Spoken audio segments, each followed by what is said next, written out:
Let's start. Last class में हम लोगों ने एग्जाम्पल 5 तक डिस्कस किया था। अब मैं आपसे जानना चाहता हूं कि आपने कितने एग्जाम्पल्स ट्राई किए हैं। और ट्राई की बात कर रहा हूं, जल्दी से बताइए कितने एग्जाम्पल्स आपने ट्राई किए। अपने कितने हो गए सभी रिप्लाई करके बताइए। अर्शित, मेघा,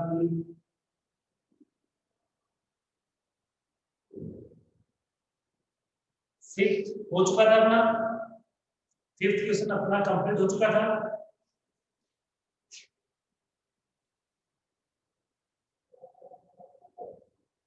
क्या फिफ्थ क्वेश्चन अपना कंप्लीट हो गया था? ओके। 6 आपने घर से दिया था मैंने, 6 7 8 जो भी है मैंने कहा था ट्राई करना जितने आप कर सकते हो उतना।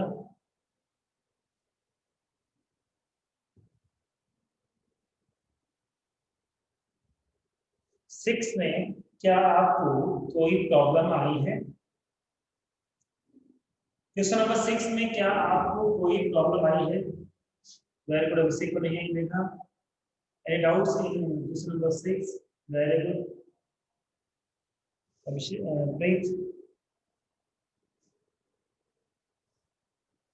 प्रीत, कोई प्रॉब्लम है आपको? कुछ पूछना है आपको? कुछ पॉइंट आपको पूछना है, डिस्कस कुछ करना है आपको?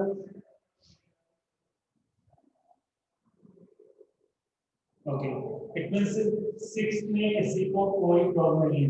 एम आई राइट? ओके, 7 में बताइए, क्या 7 में आपको कोई प्रॉब्लम है? जल्दी से बताइए। ओके, अभिषेक को 7 प्रॉब्लम है, तो अभी हम 7 की बात कर लेते हैं। 7 के कौन से टॉपिक में आपको प्रॉब्लम है बताइए। 7 के कौन से टॉपिक में आपको प्रॉब्लम है वो आप मुझे बताइए, ताकि मैं आपकी प्रॉब्लम सॉल्व कर सकूं।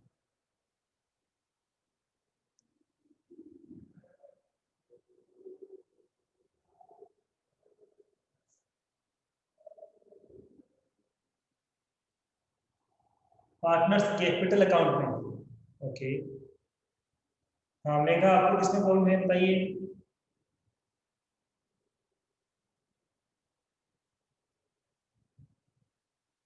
जल्दी से, ताकि हम आगे स्टार्ट कर सकें।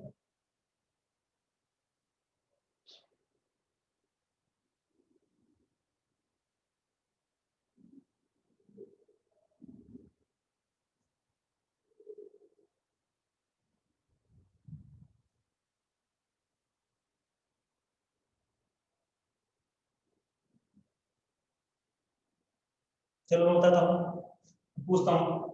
रिवैल्यूएशन अकाउंट में क्या किसी को कोई प्रॉब्लम है? रिवैल्यूएशन अकाउंट में क्या किसी को कोई प्रॉब्लम है?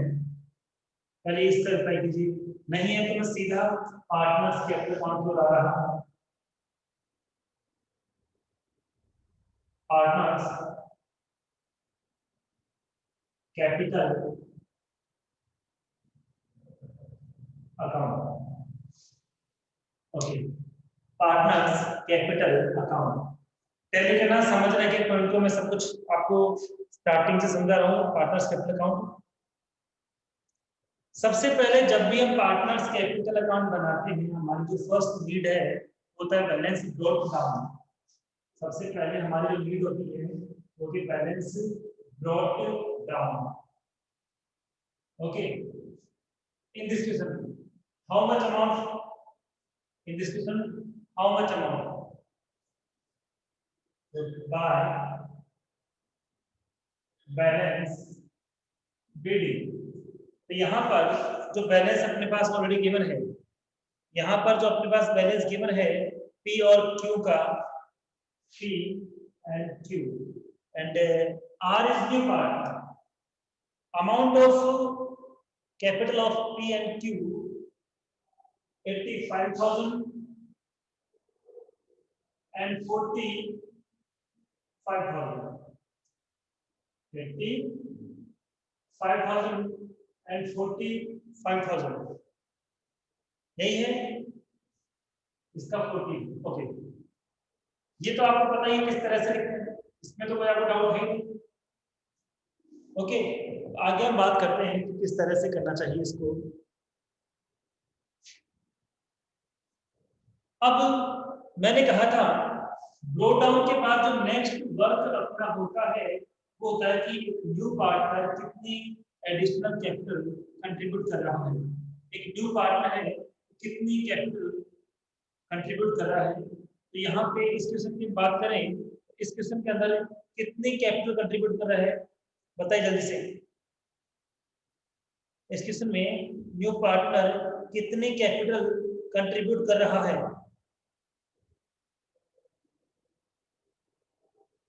तो यहाँ पे क्लियरली गिवन है कितना 30,000 और capital as a cash contribute कर रहा है। तो अब इसकी एंट्री क्या बनाएंगे बाय कैश अकाउंट। ठीक है, अब ये जो 30,000 कैपिटल है वो आर की कैपिटल है। किसकी कैपिटल है? आर की कैपिटल है। 30,000 जो कैपिटल है वो किसकी कैपिटल है? आर की कैपिटल है, इसलिए हमने आर के कॉलम में मेंशन किया। ओके, कैपिटल की बात मैंने कहा था जब कैपिटल का टॉपिक फिनिश हो जाता है देन आपको गुडविल के रिगार्डिंग बात करनी होगी। और गुडविल के रिगार्डिंग क्या इंफॉर्मेशन है? तो यहाँ लिखा है goodwill of the firm is valued at 20,000। Firm की जो गुडविल है वो कितनी है? 20,000 रुपीज है। But R is a new partner और आर जो अमाउंट लेके आएगा गुडविल का वो 2/10 लेके आएगा। कितना लेके आएगा? 2/10, क्योंकि 5:3:2 इनका रेशियो है। कितना है? 5:3:2। तो ये लास्ट वाला जो है वो आर का है। तो इस तरह से जब हम इसको कैलकुलेट करेंगे तो आर की गुडविल कितनी आएगी? 4,000 रुपीज आएगी। तो गुडविल को ट्रांसफर करेंगे, इससे भी पार्टनर की कैपिटल अप हो जाएगी, मतलब बढ़ जाएगी। अब यहाँ पे क्या करेंगे? Bye goodwill. टेल मी किस रेशियो में न्यू पार्टनर की गुडविल को, किस रेशियो में न्यू पार्टनर की गुडविल को हम लोग ट्रांसफर करते हैं? You know very well, in sacrifice ratio.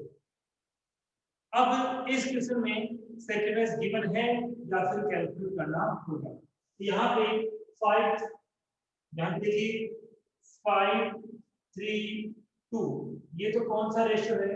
New ratio है। 5:3:2 कौन सा रेशियो है? न्यू रेशियो है। और ओल्ड रेशियो आपको टॉप ऑफ द क्वेश्चन दिया है 3:1। तो ओल्ड रेशियो भी हमारे पास है, न्यू रेशियो भी हमारे पास है। तो बताइए जल्दी से कैलकुलेट करके कि सैक्रिफाइस रेशियो कितना आएगा और किस फॉर्मूले का यूज करके कौन सा फॉर्मूला यूज करेंगे जिससे हमें सैक्रिफाइस रेशियो की वैल्यू मिल जाएगी। तो हम जानते हैं कि सैक्रिफाइस रेशियो का फॉर्मूला होता है old ratio minus new ratio. Old ratio minus new ratio. Fastly मुझे कैलकुलेट करके बताइए कि सैक्रिफाइस रेशियो कितना होगा। जल्दी से बताइए कि सैक्रिफाइस रेशियो कितना होगा। जल्दी से बताइए कि सैक्रिफाइस रेशियो कितना होगा। क्या दोनों पार्टनर सैक्रिफाइस कर रहे हैं या कोई पर्टिकुलर सिंगल पार्टनर सैक्रिफाइस कर रहा है? देखिए 3/4 minus 5/10,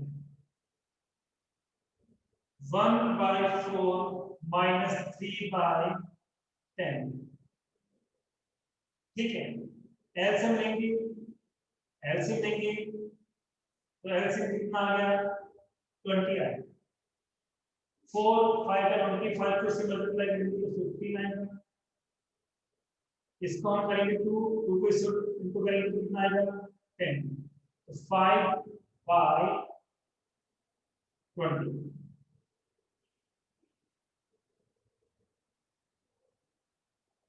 ठीक है, हमारा जो फॉर्मूला है वो क्या है, रिपीट, हमारा जो फॉर्मूला है वो क्या है, हमारा फॉर्मूला होता है old ratio minus new ratio.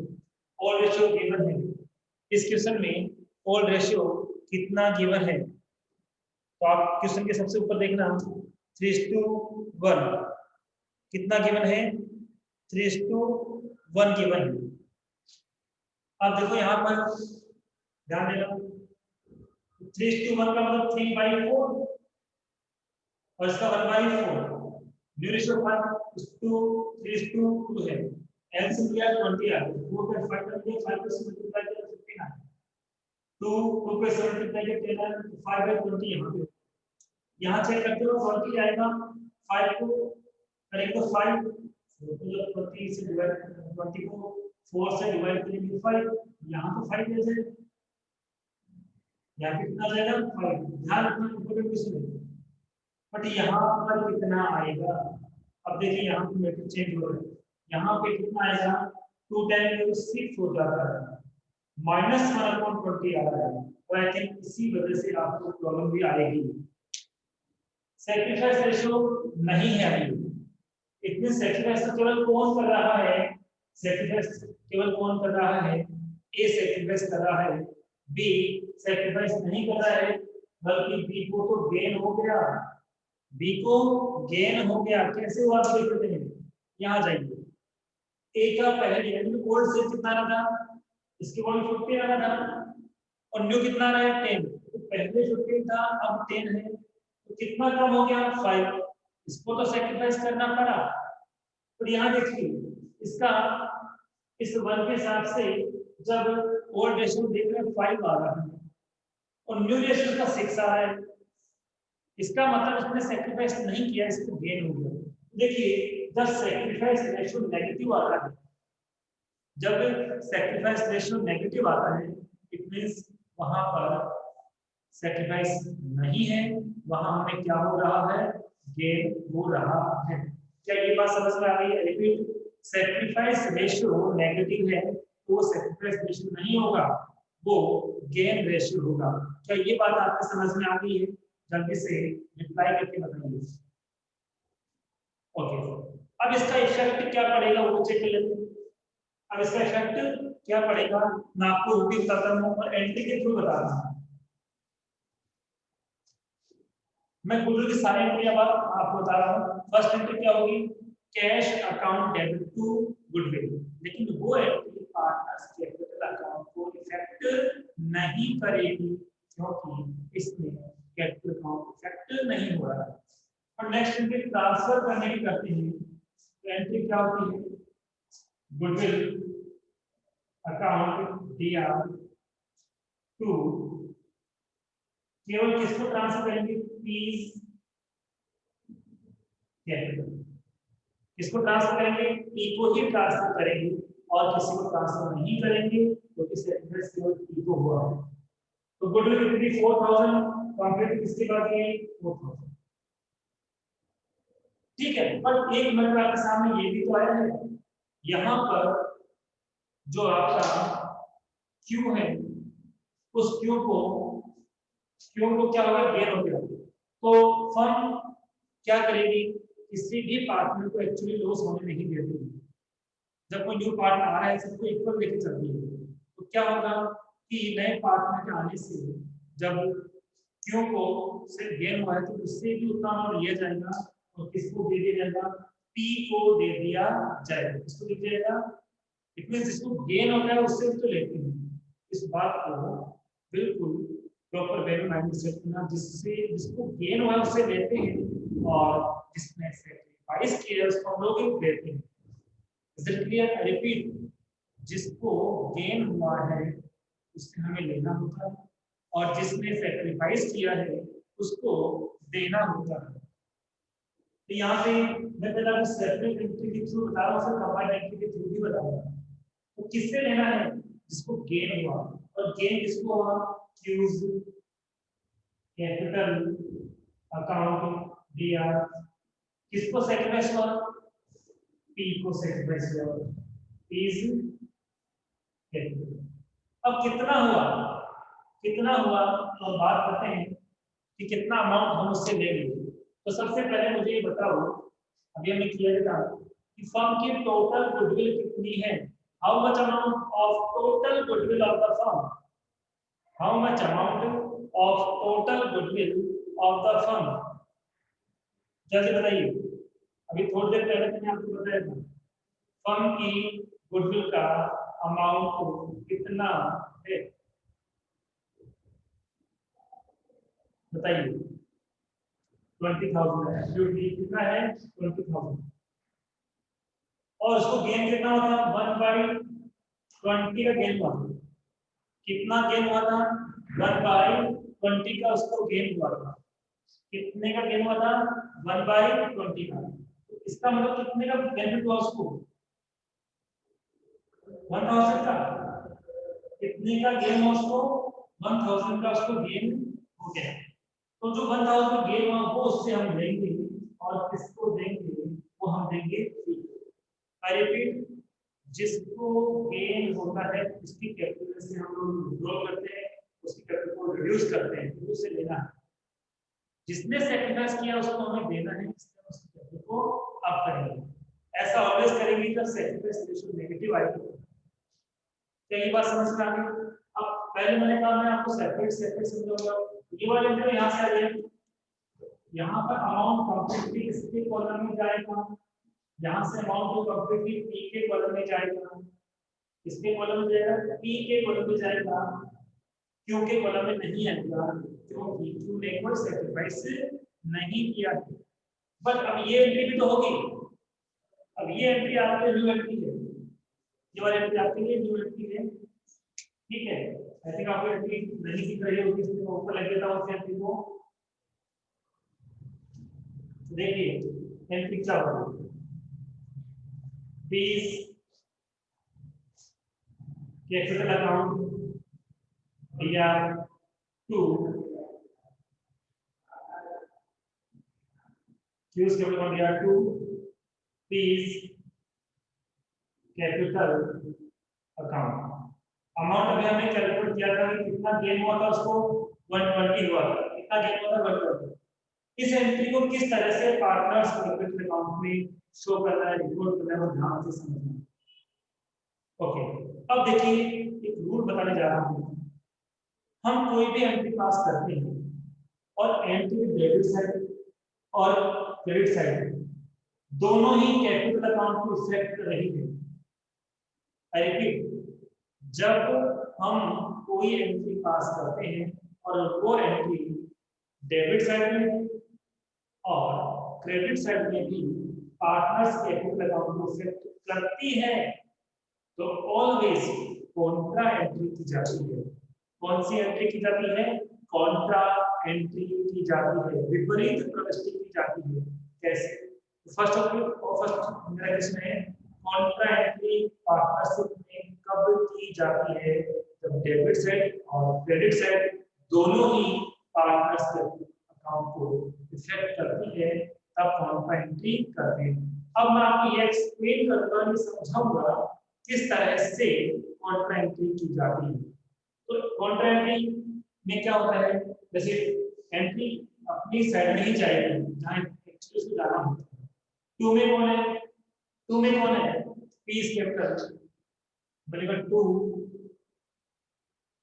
Piece capital, ठीक है। बाय में कौन आएगा? Cues capital account. एंट्री तो करेक्ट रही है, एंट्री में कुछ प्रॉब्लम नहीं है, एंट्री करेक्ट रही है। ओनली कॉन्ट्रा एंट्री ही एक एक्सेप्शन है, अपवाद है, जिसमें कैपिटल अकाउंट के अंदर भी कैपिटल अकाउंट का नाम लिखते हैं, अदरवाइज कभी भी नहीं आता है। जैसे हमें गुडविल टू कैपिटल की कैपिटल कहां लिख रहे हैं? हम तो गुडविल को लिख रहे हैं। कॉन्ट्रा एंट्री एक्सेप्शन है, अपवाद है, उसमें नाम लिखना ही पड़ेगा क्योंकि दोनों ही साइड कैपिटल को इफेक्ट कर रही है। एंट्री करेक्ट साइड में जाएगी। अब देखिए 11th क्लास में आपने कैश बुक पढ़ी थी, 11th क्लास में आपने कैश बुक पढ़ी थी और कैश बुक के अंदर बैंक ने अमाउंट डिपॉजिट कराया या बैंक से अमाउंट विड्रॉ किया, उस केस में हम कॉन्ट्रा एंट्री करते थे, एंट्री सही साइड में जाती थी। लेकिन जब हम एंट्री में अमाउंट लिखते थे बैंक का अमाउंट कैश के कॉलम में लेके जाते हैं और कैश का अमाउंट बैंक में लेके जाते हैं, वही काम यहाँ करना है। कॉन्ट्रैक्ट में गलती करेक्ट गलती। अब जब मैंने यहाँ पे क्यू लिखा है, अमाउंट क्यू के कॉलम में नहीं आएगा, अमाउंट पी के कॉलम में चला जाएगा। कितना? 1000। इधर हमने टू पीज कैपिटल लिखा है तो अमाउंट पी के कॉलम में नहीं आएगा, अमाउंट क्यू के कॉलम में चला जाएगा। अब बताइए तो ये वाला कंसेप्ट आपको समझ में आ गया है क्या? ये वाला कंसेप्ट प्रॉपर वे में आपकी समझ में आ गया है? जल्दी से रिप्लाई करके बताइए कि क्या ये वाला कंसेप्ट आपकी समझ में आ गया है? जल्दी से बताइए सभी। गुड। तो कॉन्ट्रा एंट्री पार्टनरशिप के केस में कब पास की जाती है? रिप्लाई। कॉन्ट्रा एंट्री पार्टनरशिप के केस में कब पास की जाती है? रिप्लाई। आप क्या होगा? कोई एंट्री डेबिट साइड और क्रेडिट साइड दोनों तरफ से पार्टनर्स के अपने अकाउंट को इफेक्ट करती है। एंट्री को जब पास करेंगे तो जो उसकी प्रॉपर साइड है वही था, उसको हम पास करेंगे, बट अमाउंट को ऑलवेज क्या करना है? रिवर्स करना है। हाँ, आई थिंक आप यही प्रॉब्लम आई होगी। एम आई राइट? क्या आपको यही प्रॉब्लम आई है? इसके अलावा कहीं हो रही है? एक तो इसमें एब्सोल्युटली आपको प्रॉब्लम आई होगी। क्या इसके अलावा और कोई प्रॉब्लम है आपको पार्टनर्स के अकाउंट में? बता दीजिए। ओके, हाँ अभिषेक, कौन से पॉइंट में है बताइए, कौन से पॉइंट में आपको पार्टनर्स तो मैं पूरा बता देता हूँ, यहाँ तक समझ में आ गया होगा। तो मैंने कहा था पहले ब्रॉट डाउन लिखते हैं, फिर कैपिटल का अमाउंट ले लेते हैं, फिर गुडविल की बात करते हैं। ठीक है, गुडविल की बात होने के बाद हम आगे चेक करते हैं, गुडविल की बात कंप्लीट हो जाने के बाद हम आगे चेक करते हैं। लेकिन देखिए अभी गुडविल की बात कंप्लीट नहीं हुई है। क्यों नहीं हुई है? मैंने कहा था कि गुडविल की अकाउंटिंग करते हैं तो there are two conditions of accounting of goodwill. Goodwill account exist हो सकता है और एग्जिस्ट नहीं भी हो सकता है। बैलेंस शीट को जब हम चेक करेंगे तो हमें पता लग जाएगा कि गुडविल अकाउंट एग्जिस्ट है, आई मीन ओपन है या नहीं है। तो यहाँ बैलेंस शीट में आप एसेट साइड में देखिए तो वहां पे ऑलरेडी आपको गुडविल का अमाउंट दिख रहा है, सेकंड लास्ट। तो जब गुडविल अकाउंट एग्जिस्ट होता है तो हम उसको ऑलवेज क्या करते हैं? राइट ऑफ करते हैं। ठीक है, क्लोज करते हैं। तो एंट्री क्या होती है? Old partners capital account DR to goodwill, इधर आएगा टू गुडविल। शॉर्ट में लिख सकते हैं हम लोग राइट ऑफ, राइट, और हम शॉर्ट में लिख सकते हैं। अब कितना अमाउंट और कौन से रेशियो में? तो मुझे रिप्लाई करके बताइए गुडविल को कौन से रेशियो में राइट ऑफ करते हैं? न्यू रेशियो में करते हैं या ओल्ड रेशियो में करते हैं? बताइए कौन से रेशियो में गुडविल को राइट ऑफ करते हैं? न्यू रेशियो में करते हैं या ओल्ड रेशियो में करते हैं? ओल्ड रेशियो में यहाँ पे गुडविल का अमाउंट था 8000, तो जब इसको हम राइट ऑफ करेंगे तो अमाउंट आ जाएगा goodwill to old ratio 6000 rupees और 2000 रुपीज। आई रिपीट अगेन, पहले गुड डाउन आता है, ठीक है, फिर न्यू पार्टनर कितनी कैपिटल आता है उसको हम एंट्री उसके लिखते हैं पार्टनर्स के ऊपर। उसके बाद गुडविल का पूरा मैटर क्लियर करते हैं, न्यू पार्टनर का गुडविल और जो गुडविल का एग्जिस्ट है उसके। इसके बाद क्या बताया था? इसके बाद क्या करते हैं? इसके बाद नेक्स्ट स्टेप होता है रिजर्व सर्प्लस का, कि हमारे बिजनेस में हमारी फर्म में कोई रिजर्व सर्प्लस है तो हम उसको डिस्ट्रीब्यूट कर देते हैं। तो एसेट साइड में और लायबिलिटी साइड में दोनों तरफ है नहीं देखते हैं। लायबिलिटी साइड में हमारे पास कोई रिजर्व नहीं है, हमें क्रेडिटर गिवन है, बिल्स पेबल गिवन और कैपिटल, तो लायबिलिटी साइड में कुछ भी नहीं है। बट एसेट साइड में देखिए पी&एल अकाउंट लिखा हुआ है, और एसेट साइड में पी&एल अकाउंट होने का मतलब ये है कि बिजनेस को लॉस हुआ था। क्या हुआ था? लॉस हुआ था। और जब बिजनेस को लॉस हुआ है और ये लॉस न्यू पार्टनर के आने से पहले का है, इसलिए इसको अफोर्ड भी कौन करेंगे? ओल्ड पार्टनर ही करेंगे, और इससे उनकी कैपिटल रिड्यूस हो जाएगी, कम हो जाएगी, और कैपिटल जब कम होती है तो हमें पता है कि हम रिवर्स साइड लिखते हैं। ठीक है, रिवर्स साइड बोला है,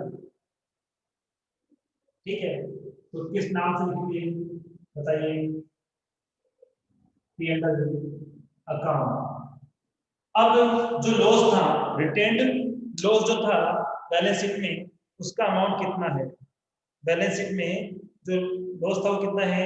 उसका अमाउंट है 10,000 रुपीज, और 10,000 रुपीज को हम लोग 3:1 में डिस्ट्रीब्यूट करेंगे तो आई थिंक 7,500 एंड 2,500 आएगा। Is this clear? क्या यहाँ तक आपको कोई प्रॉब्लम है? क्या यहाँ तक आपको कोई प्रॉब्लम है? जल्दी से बताइए, यस और नो। यहाँ तक आपको कोई प्रॉब्लम है? All students reply me fast. क्या यहाँ तक आपको कोई प्रॉब्लम है? ओके, इसके बाद हम बात करते हैं रिवर्सल अकाउंट का प्रॉफिट या लॉस जो भी है। जब इतनी स्टेप्स कंप्लीट हो जाएगी तो हम बात करेंगे रिवर्सल अकाउंट का प्रॉफिट है लॉस है। जैसे कि आपने रिवर्सल अकाउंट बनाया होगा और उसमें लॉस था या प्रॉफिट, जल्दी से बताइए। रिवर्सल अकाउंट में लॉस था या प्रॉफिट था? तो आपने जब डिफरेंस निकाला था बाई माइनस का उत्तर लॉस था, तो टू रिवर्सल अकाउंट, क्योंकि लॉस से क्या होता है? लॉस से कैपिटल कम हो जाती है। और आपने डिस्ट्रीब्यूट किया होगा, डिस्ट्रीब्यूट करने पे आपका लॉस है 2,865, 2,865, और सेकंड वाले का 955, सेकंड वाले का 955। क्या आपको यहाँ तक सब कुछ समझ में आ चुका है? यदि हाँ तो मुझे बताइए, आगे की बात मैं बताऊंगा आपको। यहाँ तक आपको सबके समझ में आ गया है? ठीक है, अब आगे चलते हैं और आपको जो टॉपिक आता है नेक्स्ट जिसमें आपको प्रॉब्लम आई है वो क्या है। उससे पहले आपको पता होगा मैंने आपको एडजस्टमेंट ऑफ कैपिटल का टॉपिक समझाया था। मैंने आपको एडजस्टमेंट ऑफ कैपिटल का टॉपिक समझाया था, जिसमें न्यू पार्टनर के बेस पे हम ओल्ड पार्टनर की कैपिटल कैलकुलेट करते हैं, या ओल्ड पार्टनर की कैपिटल के बेस पर न्यू पार्टनर की कैपिटल कैलकुलेट करते हैं।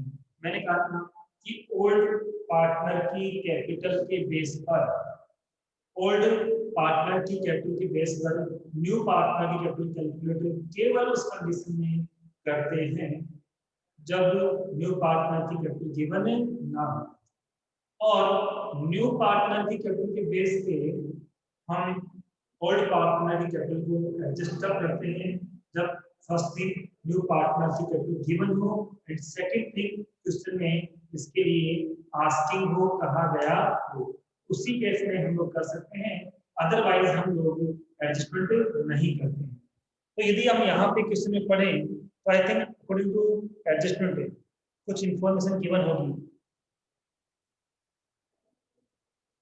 लास्ट में क्या लिखा हुआ है देखिए, कैपिटल बाद है and will bring his share goodwill in cash. अब देखिए क्या लिखा है, and capital of P and Q, मैं वापस रिपीट कर रहा हूं, capital of P and Q be adjusted on the basis of R's capital. किसकी कैपिटल को एडजस्ट करना है? पी और क्यू की कैपिटल को एडजस्ट करना है किसके बेस पर? आर के बेस पर। इसका मतलब एडजस्टमेंट किसके बेस पर हुआ? न्यू पार्टनर के बेस पे ओल्ड पार्टनर की कैपिटल का एडजस्टमेंट हुआ। मैंने आपको फॉर्मूला बताया था, तो यहाँ पे हम हेडिंग क्या लिखेंगे? हेडिंग लिखेंगे एडजस्टमेंट ऑफ कैपिटल। और इस एडजस्टमेंट में सबसे पहले जो कैपिटल हम कैलकुलेट करते हैं फर्म की करते हैं, तो firms capital, firms capital formula क्या होगा? जिसके बेस पे करते हैं उसको ऊपर ले लो, R capital upon R share into 1। आप नोट्स में चेक करना, मैंने आपको लिखा है। अब इसमें वैल्यू पुट करते हैं, आर की कैपिटल कितनी है? 30,000, और आर का शेयर कितना? 2/10 था। कितना था 2/10। इसको और आगे सॉल्व करेंगे 30,000 इंटू 10/2 हो जाएगा। कितना हो जाएगा? जब इसको हम सॉल्व करेंगे तो रिवर्स हो जाएगा और 10/2 हो जाएगा। इसका मतलब फर्म की टोटल कैपिटल कितनी आ जाएगी? 1,50,000 आ जाएगी। कितनी आ जाएगी? 1,50,000। अब एक बार बताओ यहाँ तक समझ में आ गया? फिर आगे बताऊंगा आपको। ये वाला कंसेप्ट समझ में आ गया आपके? क्या ये वाला कंसेप्ट समझ में आपके आ गया है? किसने कहा हुआ है? ठीक है। अब इस केस में क्या होता है कि जो बैलेंस सीडी है वो हम डिफरेंस से कैलकुलेट नहीं करते हैं। जब फर्स्ट एडजस्टमेंट होता है न्यू पार्टनर के बेस पे, न्यू पार्टनर की कैपिटल के बेस पे, जब हमें फर्म की कैपिटल कैलकुलेट करनी है या ओल्ड पार्टनर की कैपिटल कैलकुलेट करनी है, तो जो बैलेंस सीडी है ब्रोट डाउन है, ब्रोट डाउन है, बैलेंस सीडी है, ये डिफरेंस से कैलकुलेट नहीं करते हैं, वर्तमान से ही आते हैं। किस केस में आता है? जब न्यू पार्टनर के बेस पे ओल्ड पार्टनर की कैपिटल को एडजस्ट करते हैं, तब हम लोग वर्तमान लाते हैं। तो ये जो कैपिटल किसकी हुई? फर्म की। किसकी हुई? फर्म की। तो फर्म में तो कितने पार्टनर? 3 हैं। तो इसको हम क्या करेंगे? नोट्स में चेक करना, इसको न्यू रेशियो में डिवाइड कर देंगे, तो तीनों की कैपिटल आ जाएगी। पी की भी आ जाएगी, क्यू की भी आ जाएगी, आर की वैसे करना है। तो 150 में क्यू की कैपिटल कितनी है? 5/10। उनकी जो कैपिटल रेशियो उसी में क्या है? 150 इंटू क्यू की कितनी है? 3/10। 150 इंटू 2/10, ये कितना हुआ? 75,000। ये कितना हुआ? 45,000। और इसका 30,000। इसको तो पहले से पता है। तो अब ब्रो डाउन कितना हो जाएगा? यहाँ से 90 ब्रो डाउन, सॉरी करेक्ट होगा। तो इसका कितना आएगा? 75,000, 45,000 और 30,000। आया कहां से? तो मेंशन कर सकते हैं सी वर्किंग नोट नंबर 1। हमने कहां से नोट लिया है? ये सारा काम कहां से है? वर्किंग नोट से है। तो कब कैरी डाउन हमें डिफरेंस से कैलकुलेट नहीं करना है? जब ये एडजस्टमेंट होता है तब हमें डिफरेंस से कैलकुलेट नहीं करना होता है, वर्किंग नोट से करना होता है। अब ये तो हमने कैलकुलेट कर दिया। अब डिफरेंस आ गया तो, क्योंकि हमने डिफरेंस से कैलकुलेट किया नहीं, अब डिफरेंस आ गया तो क्या करें? देखिए आपने स्पेस छोड़ रखा है। तो इस केस में अब जो डिफरेंस आएगा उसको हम कैश के नाम से लिखेंगे। किस नाम से लिखेंगे? कैश के नाम से इसको लिखेंगे। और डिफरेंस इधर भी आ सकता है और डिफरेंस इधर भी आ सकता है। इधर आएगा तब भी कैश, इधर आएगा तब भी कैश। इसका मतलब क्या है? जैसे अब आगे से उसकी कैपिटल कितनी होनी है? 75,000। और सपोज उसकी कैपिटल पहले से कम है तो इसको और लाना पड़ेगा, और लाना पड़ेगा। इसका मतलब इसको कैपिटल अप करनी पड़ेगी बाय कैश। कितने लानी है? डिफरेंस से आया है। और इस क्वेश्चन की हम बात करते हैं, डिफरेंस से कैलकुलेट करते हैं कि किसकी कैपिटल किसको लानी है और किसको लेके जानी है। तो यहाँ पे बात करें, दोनों का ही डिफरेंस आपका इस तरह आएगा बाय कैश अकाउंट। कितना कितना आएगा? 1,365 इसको लाना पड़ेगा और 11,455 ये लाना पड़ेगा क्यू को। तो ये हमारा कहाँ से आया है? ये आया बैलेंसिंग फिगर से। कहाँ से आया है? बैलेंसिंग फिगर से। तो जब न्यू पार्टनर के बेस पे फर्म की कैपिटल एडजस्ट करनी है तो कैरी डाउन तो आएगा वर्किंग से, और उसके बाद जो डिफरेंस आएगा किस नाम से आएगा? कैश के नाम से। ठीक है। और इसलिए इस तरह से आपका अकाउंट कंप्लीट हो गया है। क्या अब आपके समझ में आ गया? क्या अब आपकी समझ में आ गया है? जल्दी से बताइए, क्या अब आपकी समझ में आ गया है? अभिषेक, मेघा, क्या अब आपकी समझ में आ गया है?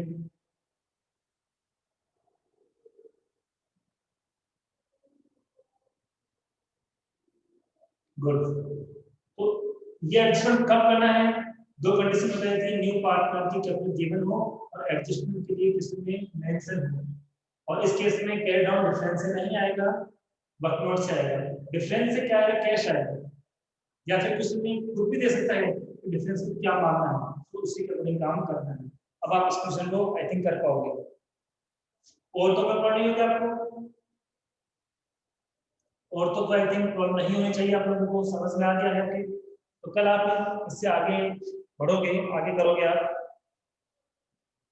और आप इस एडजस्टमेंट ऑफ कैपेबिलिटी के टॉपिक को एक बार वापस से स्टडी करना।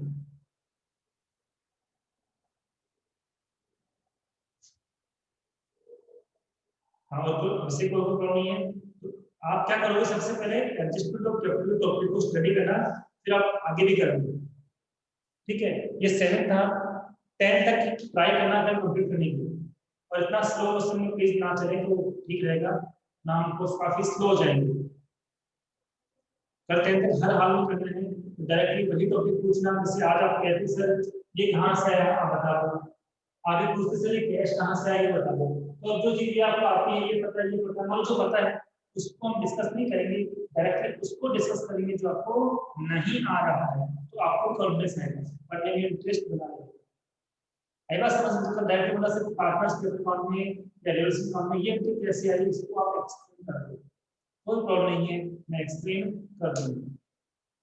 ठीक है, और नेक्स्ट क्लास में कर लेंगे, और 10 तक तो करना ही करना है, ज्यादा करोगे तो और अच्छी बात होगी। Okay, thank you so much.